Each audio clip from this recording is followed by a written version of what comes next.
जादुई झील का रहस्य बहुत समय पहले की बात है।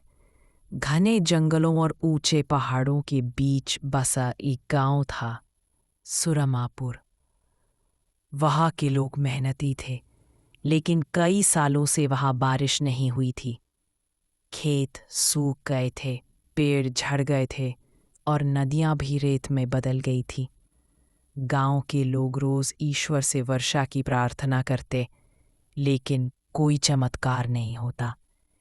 गांव के पास ही एक पुरानी रहस्यमयी झील थी, जिसके बारे में कहा जाता था कि उसमें जल देवी वास करती हैं। लोग डर के मारे वहां कभी नहीं जाते थे, क्योंकि कहा जाता था कि जिसने भी झील के पास जाने की कोशिश की, वह वापस नहीं लौटा। गांव में एक युवक रहता था, अर्जुन। उसका दिल बहुत साहसी और दयालु था। वह रोज गांव के बच्चों को सिखाता, बूढ़ों की मदद करता और सबका प्रिय था। जब उसने देखा कि गांव के बच्चे भूखे हैं और किसान रो रहे हैं, तो उसने ठान लिया, अगर सच में झील में जादू है तो मैं जाकर सच्चाई पता करूंगा। रहस्यमयी यात्रा। एक रात जब पूरा गांव सो गया, अर्जुन ने एक दीपक लिया और झील की ओर निकल पड़ा। रास्ते में हवाएं तेज हो गई, पेड़ झूमने लगे और अजीब सी आवाजें गूंजने लगी। जैसे ही वह झील के पास पहुंचा, पानी नीला चमकने लगा। अर्जुन ने डरते हुए कहा, हे झील की देवी, अगर आप सच में हैं तो मेरी बात सुनिए, मेरे गांव को बचा लीजिए। अचानक पानी में लहरें उठीं और झील से एक सुनहरी रोशनी निकली। उस रोशनी से एक सुंदर स्त्री प्रकट हुई, जल देवी। उसकी आंखें तारों जैसी चमक रही थीं और आवाज शांति से धरी थी।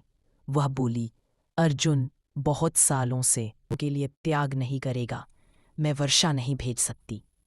अर्जुन ने बिना सोचे कहा, अगर मेरी आहुति से मेरा गांव बच सकता है तो मैं तैयार हूं। देवी ने मुस्कुराकर कहा, तेरा हृदय पवित्र है, जिसमें मैं एक परीक्षा देती हूं।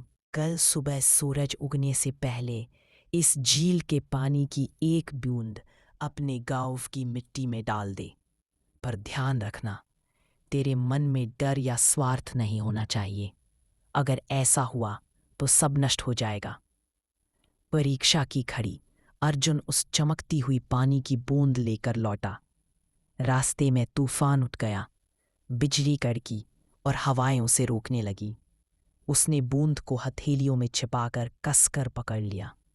अचानक रास्ते में एक आवाज आई, अर्जुन, उस बूंद को मुझे दे दो, मैं तुझे सोने का पहाड़ दूंगा। वह आवाज भैरव की थी, गांव का लालची व्यापारी। अर्जुन ने कहा, मुझे सोना नहीं चाहिए, मुझे अपने गांव की खुशी चाहिए। भैरव ने उसे धक्का देने की कोशिश की, लेकिन अर्जुन ने हार नहीं मानी। वह गिर पड़ा, फिर भी बूंद को गिरने नहीं दिया। आखिरकार सूरज उगने से पहले वह गांव पहुंचा। उसने अपने खेत की सूखी मिट्टी में वह बूंद टपका दी। क्षण भर में आसमान गड़गड़ाया और तेज बारिश शुरू हो गई।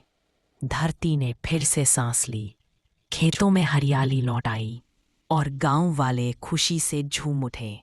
जल देवी की आवाज गूंजी, तेरी सच्चाई ने धरती को जीवन दिया है। अर्जुन, अब यह झील श्राप नहीं, आशीर्वाद का स्थान कहलाएगी। सच्चाई की विजय।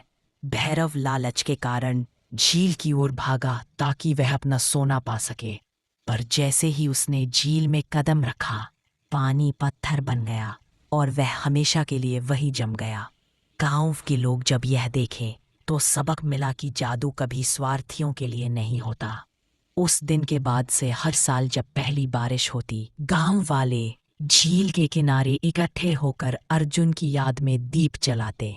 उन्होंने झील का नाम रखा अर्जुन सरोवर। कहा जाता है कि आज भी जब कोई सच्चे मन से वहां प्रार्थना करता है तो पानी में अर्जुन की परछाई झलकती है। कहानी की सीख।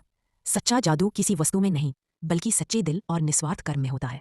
जो दूसरों के लिए अच्छा चाहता है, प्रकृति उसके साथ हमेशा खड़ी होती है। संवाद सब